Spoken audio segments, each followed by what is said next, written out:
Hello friends, কেমন আছো? নিশ্চয়ই ভালো আছো, আমিও ভালো আছি। চলো আজ আগে নতুন ব্লগে। আজ আমরা ম্যানকাপুর মা অন্নপূর্ণার মন্দিরে গেছিলাম ঘুরতে। সেই ভিউটাই তোমাদের সঙ্গে শেয়ার করছি। চলো, প্রথমে বাইরের দিকে এরকম সাজানো আছে এবং সঙ্গে সঙ্গে সামনেই দেখতে পাচ্ছ নন্দীকে। এবার এদিকে দেখা খুব সুন্দর, সামনে বাগানের মতো সাজিয়ে রেখেছে। মন্দিরে যাওয়ার সিঁড়ি, আর এদিকে আছেন যে কৃষ্ণকে যখন তার পিতা ওই সমুদ্রের ঝড়ের মধ্যে দিয়ে নিয়ে যাচ্ছিল, ওখানকার ওই কিছু মুহূর্ত। আর এটা হলো এটা হলো গাভী দেবতা, যে শিবের মাথায় দুধ দিচ্ছেন, এবং এটি হলো নন্দী মহারাজ।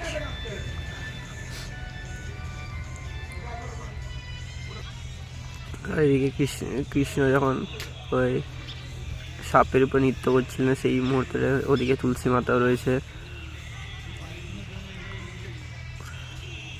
আর এই যে যাওয়ার সিঁড়ি, মন্দিরে যাওয়ার সিঁড়ি, এই সামনের স্ট্রাকচারটা দেখো, খুব সুন্দর লাগবে। এবং ওপরের দিকে মূর্তিতে শিব এবং অন্নপূর্ণা মহারাজ শিব এবং অন্নপূর্ণা মাতার ছবিও দেওয়া আছে, মূর্তিও তৈরি করা আছে। এবং মন্দিরের গেটটি বন্ধ ছিল।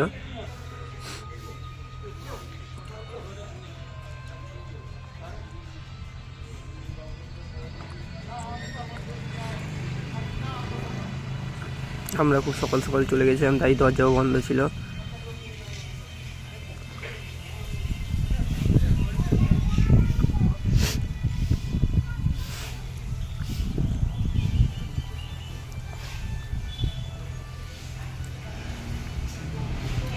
এদিকে রয়েছে মা লক্ষ্মী মাতা রয়েছে।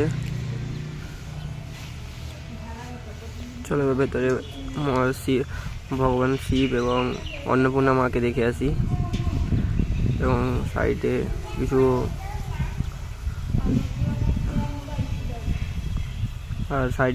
মহারাজ শিবলিঙ্গ ছিল, খুব সুন্দর লাগছে। এবং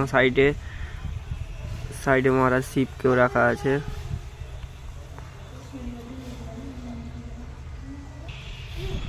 মা লক্ষ্মীরও ডিজাইন করা আছে সুন্দর মন্দিরের পাশেই। আর এদিকে রয়েছেন স্বয়ং শিব রয়েছেন এবং নারায়ণ রয়েছেন।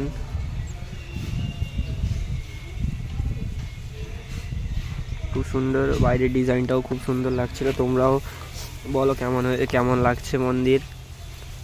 এবং আমার চ্যানেলে যারা নতুন আছো তারা লাইক, কমেন্ট, শেয়ার করবে, সাবস্ক্রাইবও করবে। এটি রয়েছে মহারাজ শিব এবং পার্বতী। আর উপরে সমুদ্র মন্থনের কিছু মুহূর্তে দেওয়া আছে।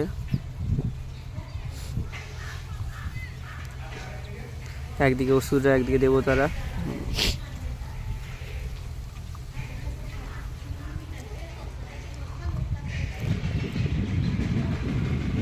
চলো, উপরের দিকে স্ট্রাকচার, উপরের দিকে ডিজাইনও খুব সুন্দর ছিল। চলো আর এক সাইডে ডিজাইন দেখা যাক কি করা আছে। এখানে মা লক্ষ্মী এবং নারায়ণ এবং ব্রহ্মাদেব সবাই আছেন, সমুদ্রের উপরে বসে আছেন। সেরকমই কিছু স্ট্রাকচার করা আছে।